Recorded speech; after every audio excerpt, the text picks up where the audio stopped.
হয়তো রিভিউ পিটিশনে মমতা ব্যানার্জি নিজে ওকালতিও করতে আসতে পারে, কাকতারুয়া উকিল। এইরকম একটা অমানবিক সরকার বাংলায় রাজ করছে। সুপ্রিম কোর্টের আজকের এই হস্তক্ষেপ তাই যুক্তিযুক্ত, সদর্থক এবং প্রশংসনীয়। এটা তাদের একটা অধিকারের প্রশ্ন। সরকারি কর্মচারীদের অধিকার সুপ্রতিষ্ঠিত হলো বাংলায়, যাদেরকে মমতা ব্যানার্জি এতদিন ধরে প্রতারিত করছিল, বঞ্চিত করছিল।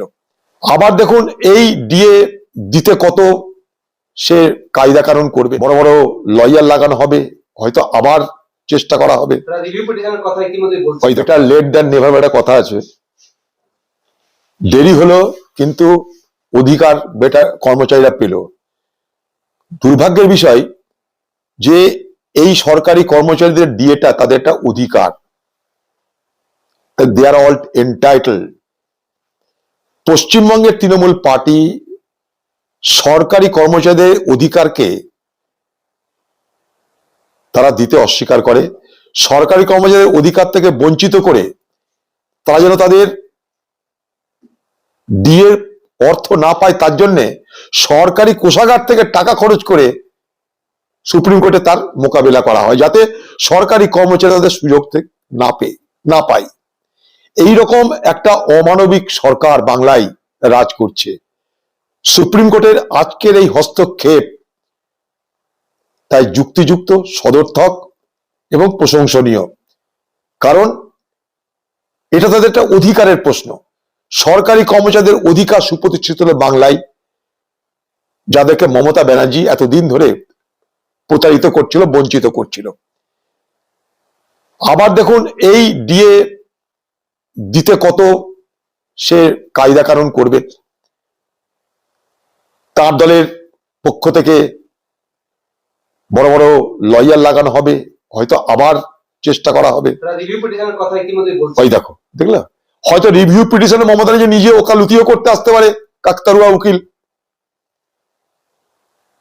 কালকে সুপ্রিম কোর্টে এসে নাটক দেখলেন একটা, যেখানে আইনি কোনো কথা নেই, সঙ্গে 4-5 জনকে নিয়ে গেছে কোটি কোটি টাকা ব্যয় করে, তাদেরকে দিয়ে না বুঝে নিজে বলতে গেল, লোককে দেখাতে হবে আমি কত কি পারি।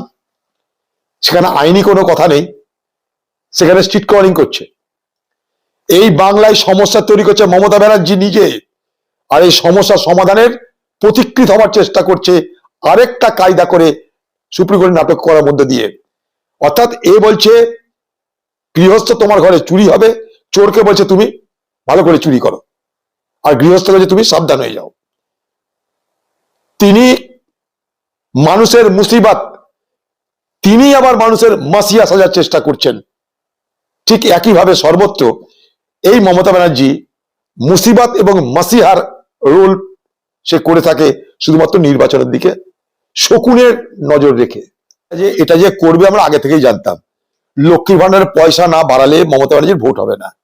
আমরা চেয়েছিলাম 2500 টাকা করে, কারণ ঝাড়খণ্ড সরকার কংগ্রেস পরিচালিত, তারা দেয় 2500 টাকা।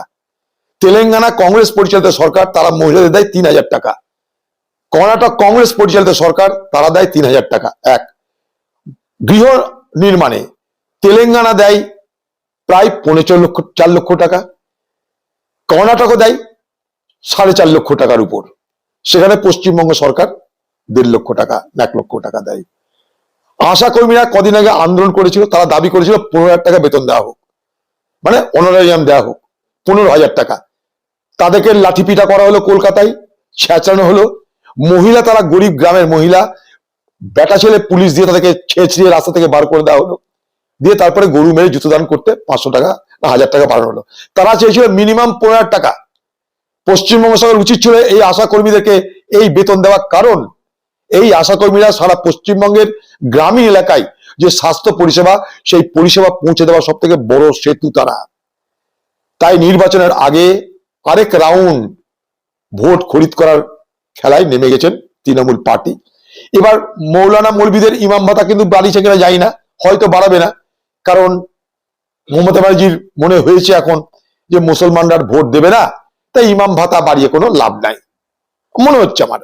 কারণ ইমাম ভাতা বাড়ানোর খবর পেলাম না, হয়তো পরে বাড়াতে পারে। কারণ মমতা ব্যানার্জি বুঝে গেছে পশ্চিমবঙ্গের মুসলমান তাকে ভোট দেবে না, তাই মুসলমানদের খাতি করে লাভ নাই। সোজা কথা শুনে লাভ। মমতা ব্যানার্জি এইভাবেই সাম্প্রদায়িক রাজনীতি শুরু করে দিয়েছে বাংলায়।